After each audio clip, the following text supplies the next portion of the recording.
नमस्कार, डेली 24 भारत देख रहे हैं आप। मैं हूं आपके साथ साहिल धुलिया। बुलेटिन की शुरुआत करेंगे। प्रधानमंत्री नरेंद्र मोदी गुरुवार को मेलबर्न में इंडिया ऑस्ट्रेलिया सीईओ फोरम और economic road map business reception में ऑस्ट्रेलिया के प्रधानमंत्री अल्बनीज के साथ शामिल हुए। इस दौरान अल्बनीज ने पीएम मोदी का स्वागत किया और दोनों नेताओं ने एक तस्वीर खिंचवाई। इसके साथ ही प्रधानमंत्री मोदी ने दोनों देशों के बड़े बिजनेस लीडर्स को संबोधित किया। फोरम को संबोधित करते हुए पीएम मोदी ने भारत और ऑस्ट्रेलिया को स्वाभाविक और भरोसेमंद साझेदार बताया। इसके साथ ही परमाणु ऊर्जा में सहयोग पर भी जोर दिया। पीएम मोदी ने कहा कि आज दुनिया अनिश्चितता, सप्लाई चेन में रुकावट और ऊर्जा संकट के दौर से गुजर रही है। ऐसे समय में भारत और ऑस्ट्रेलिया का स्वाभाविक और भरोसेमंद साझेदारों के तौर पर आगे बढ़ना स्वाभाविक और जरूरी है।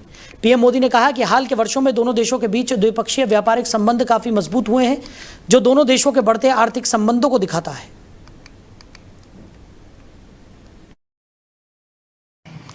अब हम व्यापक सीका समझौता करने की तरफ आगे बढ़ रहे हैं।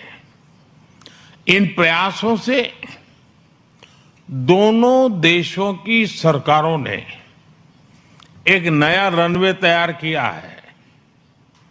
अब इस पर इन्वेस्टमेंट और इनोवेशन का विमान उड़ान भरने के लिए तैयार है और आप सभी को इसे नई ऊंचाई पर ले जाना है।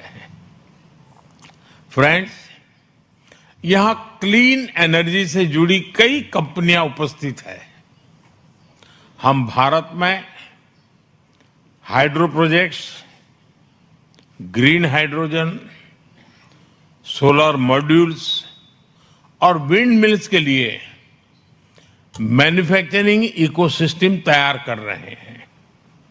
भारत ने 2030 तक 500 गीगावाट रिन्यूएबल एनर्जी और 2070 तक नेट जीरो का लक्ष्य रखा है।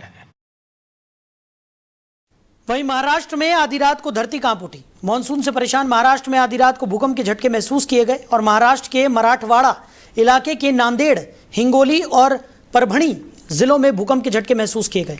अधिकारी ने बताया कि ये झटके रात 1:37 से 3:23 के बीच महसूस किए गए और भूकंप की तीव्रता 3.6 से 4.6 के बीच मापी गई। फिलहाल इस भूकंप में किसी के हताहत होने की खबर नहीं है। महाराष्ट्र के परभणी, नांदेड़ और हिंगोली में एक ही रात में 4 बार भूकंप के झटके महसूस हुए हैं। एक ही रात में लगातार 4 बार भूकंप से लोगों में खौफ का माहौल है। भूकंप के झटकों ने लोगों की नींद उड़ा दी। भूकंप से सहमे लोग तुरंत अपने घरों से बाहर निकले। फिलहाल इस भूकंप में कोई जनहानि नहीं हुई। ये महाराष्ट्र में भूकंप ऐसे वक्त में आया है जब मानसून से आफत की बारिश लगातार हो रही है। मुंबई तो मानसून की बारिश से बेहाल है। पूरे महाराष्ट्र में मानसून की बारिश ने लोगों को परेशान कर रखा है। ऐसे में बारिश से घरों में दुबके लोगों के लिए भूकंप के झटके किसी खौफ से कम नहीं। गौरतलब है कि भारत में इससे पहले भूकंप के झटके अफगानिस्तान में आए भूकंप की वजह से महसूस किए गए थे। ये जून के आखिर की बात है। दरअसल बीते 27 जून के आसपास अफगानिस्तान में भूकंप आया था। उस भूकंप की तीव्रता रिक्टर स्केल पर 6.2 मापी गई थी। उस भूकंप के कारण दिल्ली एनसीआर के अलावा जम्मू कश्मीर, पंजाब, हरियाणा और चंडीगढ़ सहित उत्तर भारत के कई हिस्सों में तेज झटके महसूस किए गए थे। वहीं देश भर में मानसून का असर लगातार बढ़ रहा है। इस बीच राजधानी दिल्ली के रोहिणी सेक्टर 16 में भारी बारिश के दौरान एक निर्माणाधीन इमारत अचानक गिर गई। इमारत गिरने की घटना के बाद इलाके में अफरा तफरी मच गई और आसपास मौजूद लोग दहशत में आ गए। वहीं इस हादसे में एक की मौत हो गई है और 3 लोग गंभीर रूप से घायल हो गए हैं। हादसे के बाद दमकल विभाग को शाम करीब 4:20 पर घटना की सूचना मिली। सूचना मिलते ही फायर विभाग की 4 गाड़ियां मौके के लिए रवाना की गई।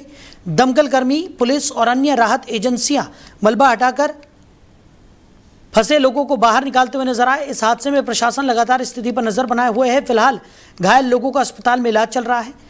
मौसम विभाग ने दिल्ली और एनसीआर के लिए भारी बारिश और तेज हवाओं को लेकर अलर्ट जारी किया है। साथ ही लोगों को सतर्क रहने की सलाह भी दी गई है। देश में भारी बारिश के कारण हिमाचल प्रदेश, उत्तराखंड, राजस्थान, उत्तर प्रदेश और हरियाणा समेत कई राज्यों में भारी बारिश से जनजीवन प्रभावित हुआ है। राजधानी दिल्ली में भी लगातार बारिश हो रही है, जिससे कई इलाकों में जलभराव और यातायात संबंधी समस्याएं सामने आ रही हैं। वहीं महाराष्ट्र में भारी बारिश का दौर लगातार जारी है और कई जगह बाढ़ जैसे हालात देखे जा रहे हैं। राज्य के रायगढ़ जिले में स्थित एलपीजी गैस प्लांट भी इसका शिकार बना। नतीजा ये हुआ कि हजारों सिलेंडर पानी में बह गए। अब अधिकारियों ने एडवाइजरी जारी की है, जिसके तहत लोगों से इन सिलेंडरों को नहीं उठाने के लिए कहा गया है। खबरें हैं कि भारी बारिश के बाद पाताल गंगा नदी का पानी HPCL के बॉटलिंग प्लांट में घुस गया। ये घटना MIDC छावनी में हुई है। इसके कारण करीब 3000 LPG सिलेंडर बह गए। इनमें खाली और भरे हुए दोनों ही तरह के सिलेंडर शामिल हैं। फिलहाल अधिकारी नुकसान का आकलन कर रहे हैं और बहे सिलेंडरों को खोजने और जुटाने की कोशिशें जारी है। रायगढ़ कलेक्टर किशन जवाले ने लोगों से सिलेंडर नहीं ले जाने की अपील की थी। उन्होंने कहा था कि इस बात की कोई गारंटी नहीं है कि बहे हुए सिलेंडर सुरक्षित स्थिति में है या नहीं। उन्हें उठाना, खोलना या इस्तेमाल के लिए घर पर ले जाना खतरनाक हो सकता है।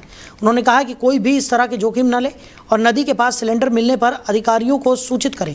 महाराष्ट्र में तेज बारिश से जनता बेहाल है और महाराष्ट्र के कई हिस्सों में लगातार बारिश के कारण नदियां उफान पर हैं। रेल सेवाएं बाधित हैं और भूस्खलन, जलभराव से लोगों की सुरक्षा का खतरा बना हुआ है।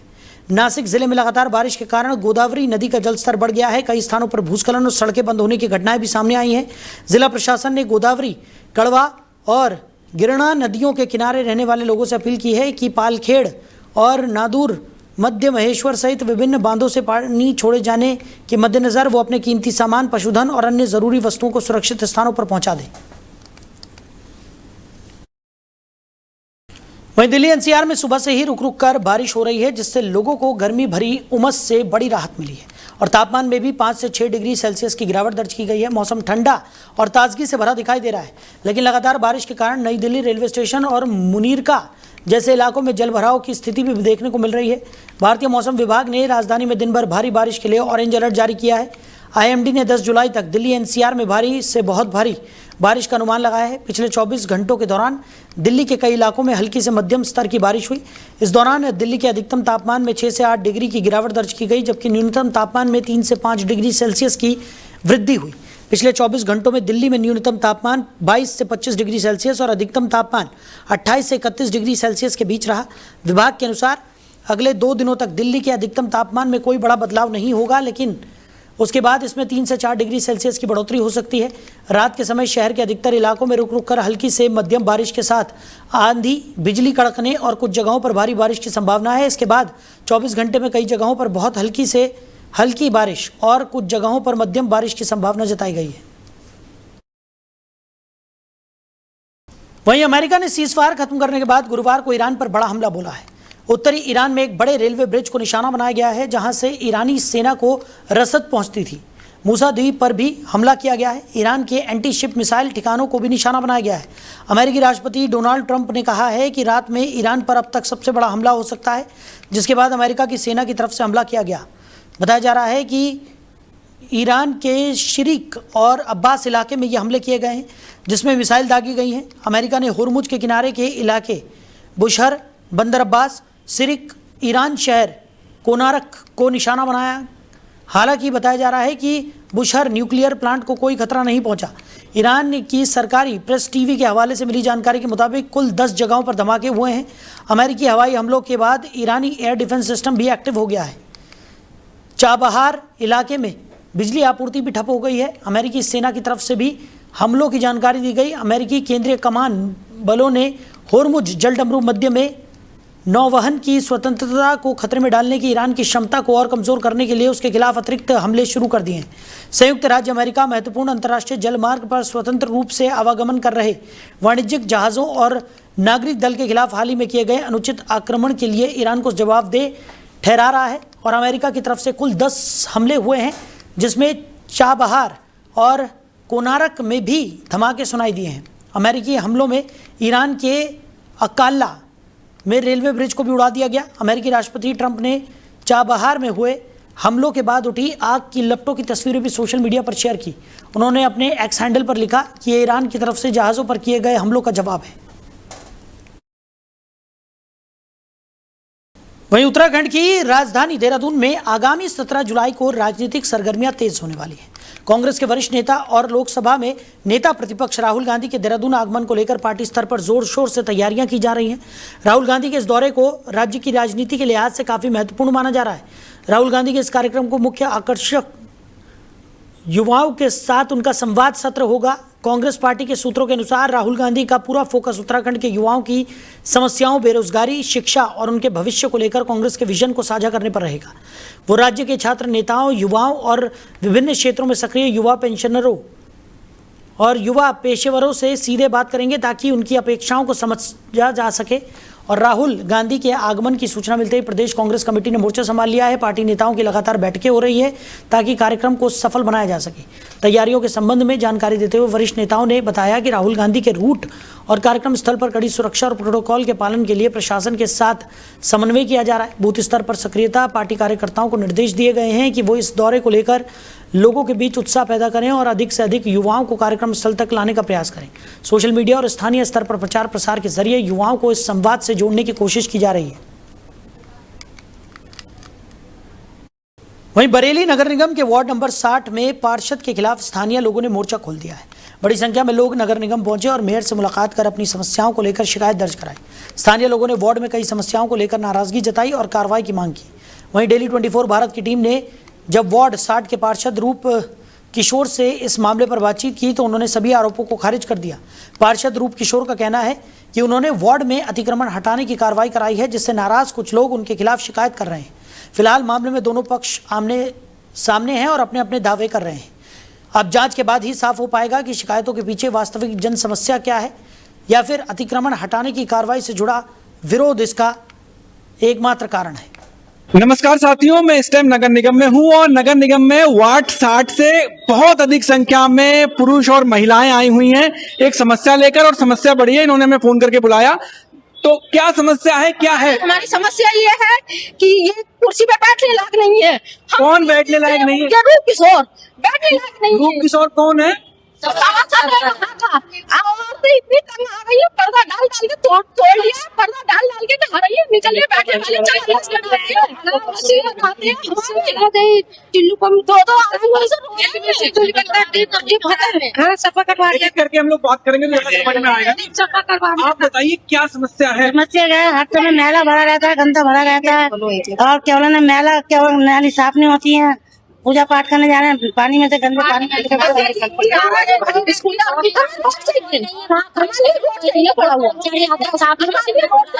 आज आप बरेली के मेयर ऑफिस आए हैं, क्या चाहते हो आप? ये चाहते हैं रोड चाहिए, सफाई चाहते हैं। सफाई सब में पानी भरा रहता है। अब बच्चे स्कूल जाते हैं, पानी में से निकल के जाते हैं पूरे। सभासद से एक ही देखिए, एक एक करके बोलिएगा। सभासद से आपने अपनी समस्या बताई आज तक? एक मिनट, आप बताइए आंटी, सभासद से समस्या बताइए आप। बताइए सब। लड़ाई तक हो गई। क्या हो गया? इनसे कल लड़ाई भी हुई है उस पर। इन्हीं लोगों की सबकी 2 मिनट में मिट्टी मिल जाओगे तुम लोग और तुम्हारा काम नहीं कराऊंगा। तो आज आप लोग कोई एप्लीकेशन सब लेके आए? वीडियो भी है, एप्लीकेशन भी है, सब हमारी रोड चाहिए। हम किसी बात से परेशान नहीं, सिर्फ रात में कह रहे थे उससे कुछ भी कर मिले कर लेना, अपना चौतर उतना है जो बैठते हो वो तुरवा देना। ये वार्ड 60 के पब्लिक आई हुई है जो बहुत परेशान है अपने पार्षद से। हम अभी पार्षद से भी बात करेंगे और अभी मेयर साहब ऑफिस में बैठे नहीं है, मेयर साहब से बैठ के अपनी समस्या बताएंगे। जुड़े रहिएगा मुझसे। मैं डेली 24 भारत से विनोद जोशी। तो फिलहाल इस बुलेटिन में मेरे साथ इतना ही। आप बने रहिए। नमस्कार।